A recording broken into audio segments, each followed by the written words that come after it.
What's up, people? Um, well, I've been talking about it and talking about it, and finally done it.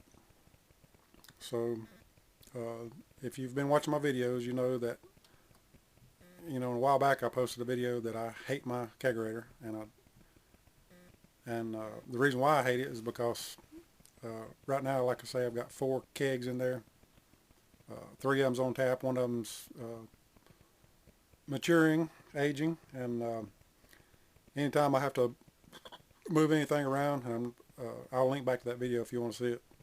Anytime I have to move anything around, you have to open the door, reach around, all this crap, try to scoot stuff around and all that. So if I'd known that from a get-go, I would have never bought a refrigerator and converted it to a kegerator.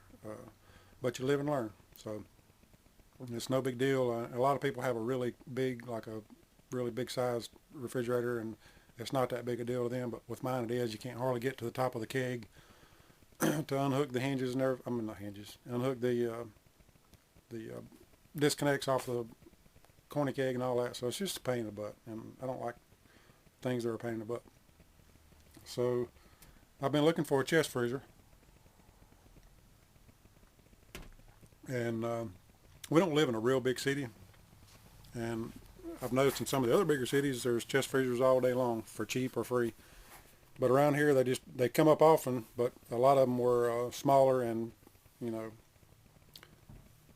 expensive, I thought, for the smaller ones. So I was looking for a 15 to 16 cubic foot. This is my fermentation chamber that surely you know about by now if you watch my videos. Uh, and it's right at 15 cubic feet, somewhere around there. And I was wanting something along that size to use as a Keezer. I was going to convert it to a, chest freezer to Keezer, and that way be able to lift the kegs out and not have to worry about digging around in the back of a refrigerator. So I had debated on whether to buy something and just use this one here, that I already have. But anyway, I've got a Craigslist notification set up on my phone, and every time a chest freezer come up, I'd look, and it would be something, that was too small or whatever. But anyway, about couple of weeks ago, a week and a half ago, one came up, and some of you have already seen this. I've posted a little link about it on Facebook, on my Facebook page, and Homebrew Talk, and got some input on it. But this one came available like a week and a half ago, I guess it was. And last weekend I couldn't go look at it because some things come up. So luckily it was still available this weekend, and today I went down there, and there she was, and I bought it. So here's what we got. And it is red as red can be. Uh, so there you go. I don't know what to say. It's the guy that I bought it from. He fixes and repairs appliances, and he actually painted this one red. It actually looks pretty cool. Like I had said on Homebrew Talk, I'm a big Duke Blue Devil fan, so having something other than Duke colors, I guess, is kind of being kind of stupid and silly. But I mean, I actually like the red. It is a cool color, and it's not perfect. It's got some places on it, I guess, where he's moved it around or whatever. But it's not pristine condition, but it's an old school type. It's got the you can see in here in this sucky light. You can tell it's an older type refrigerator, Whirlpool. But the thing I was concerned about when I looked at the pictures online was the hinges. And as you can see, I've already been checking it out. Went and picked her up today and got her home. And this sun gun is heavy, boy. But the hinges are one, and you can see it needs cleaning up. The seal's kind of all, excuse me, molded. But he had it on. He gave me a guarantee on it for like a month or 2 months or something. I don't know. But it's a little bit bigger. I've already measured it. It's a little bit bigger than the one I use for my fermentation chamber. So it will do perfect, and I've already set the kegs. I set a corny keg in here to see how many kegs I can get in here, and I can get, it looks like maybe 7 if I do 3 and 3 and then 1 right here. And if I can figure out how to get the collar on it, I can do 7 kegs and then put my CO2 tank on this hump because it's going to stick up. I've got a 10-pound CO2 tank and it stick up just a little bit too high. And somebody had mentioned doing towers, and I don't really want to do towers only because I already have 3 Perlix, which I guess I've never really looked into towers. And I don't even know if I can take my Perlix that I have and put onto an existing tower if you bought a tower. But I know towers are kind of pricey, and I don't want to, if I can do the collar and everything, that's fine. But the thing about it is the hinges. And it's the old type internal hinge. This part is held on by, it's bolted, this part actually up top on the lid.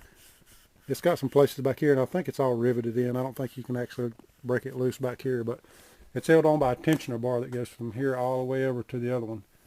And basically, you can see how it works. The hinge doesn't even move. That thing just rides down on there. And that bar has tension on the back of this. I put a flashlight in there, you can see it. So,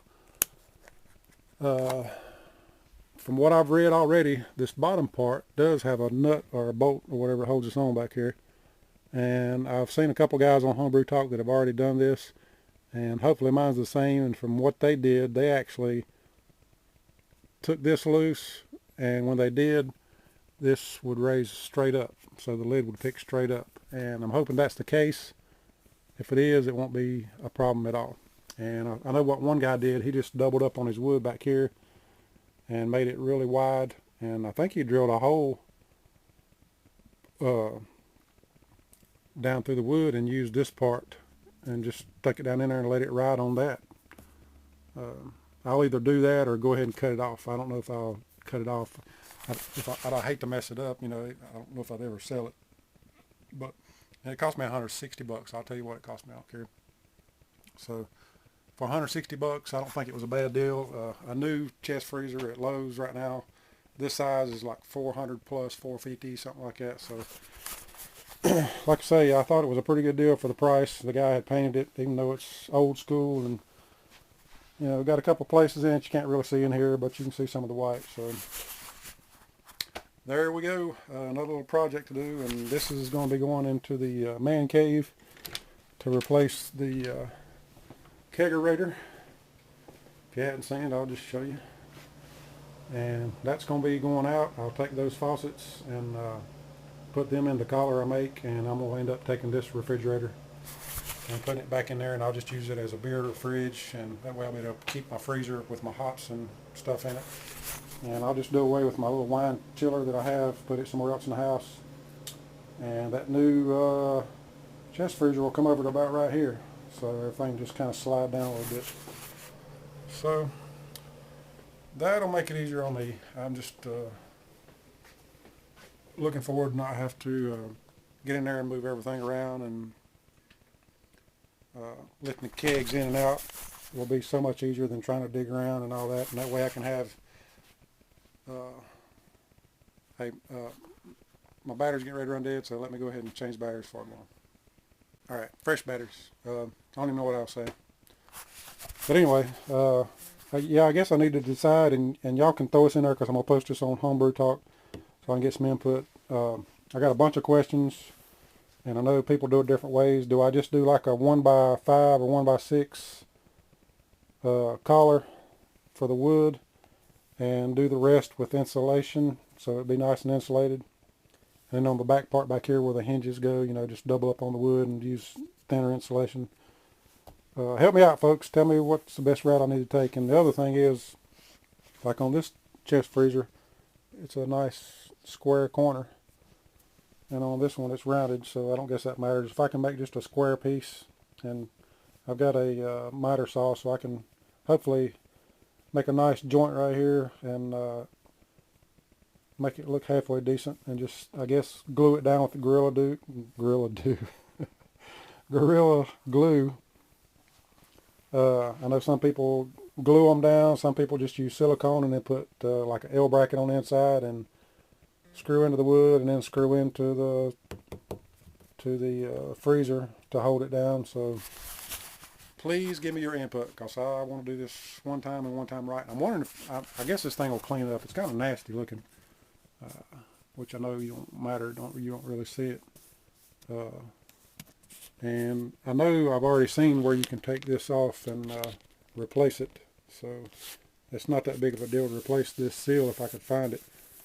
It don't look that bad on the outside, but if this don't clean up, I'm wondering if I can buy this seal right here and replace it. But yeah, I guess here when I get done with this video, I'm going to take a wrench to these, or socket to these bolts, and just see if this thing will pull out like the one guys did. And if it did, I'll be happy. And then, oh, the other question I had, which I know can be done, if I can't reuse this part of the hinge and just put it down into the wood, I'll just have to buy some external hinges and go on the back and screw into the lid and into the wood that I put.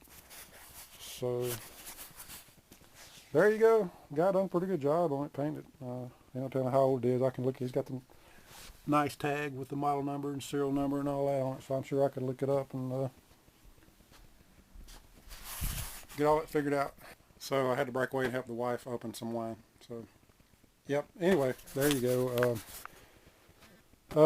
What else can I say? I'm going to probably mount my, if I can do the collar, mount my taps right in the middle maybe. I've got 3 right now, so I figured starting in the center and working my way out, if I can do 6 eventually down the road. Compressor humps on the right hand side. So, I don't know, maybe I should start over here on the left, and y'all can give me some input on that too. So should I start over here on the left and work my way over, or start in the middle and work my way out, maybe center it between, because I don't guess it matters if the taps are over the chest, over the compressor hump, so I could start in the middle and, like I say, work my way out, or left or right or whatever, I don't know. Anyway, I'm going to get to stock it out and see what this lid's going to do, and I may show you that and let you know if I end this video later. Well, actually that was simple enough. This bolt was is what was in the back of this thing, and I assumed all it did was hold.